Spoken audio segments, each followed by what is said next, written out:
হবে। একই স্বপ্নের ব্যাখ্যা দুই রকম হতে পারে। যেমন সাপ দেখেছেন, বিশাল সাপ, সাপ দেখার দুইটা অর্থ। স্বপ্নে সাপ দেখার দুটি অর্থ।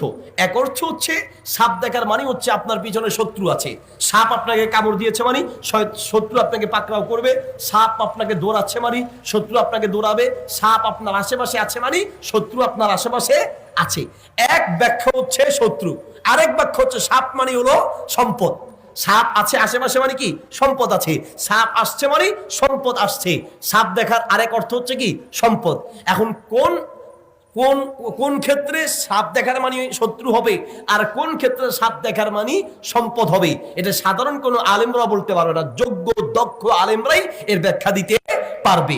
এই জন্য কোনো স্বপ্ন দেখলে যোগ্য আলেমদের কাছে যাবেন। প্রিয় ভাই, আল্লাহর পক্ষ থেকে কিছু স্বপ্ন আসে আর শয়তানের পক্ষ থেকে কিছু স্বপ্ন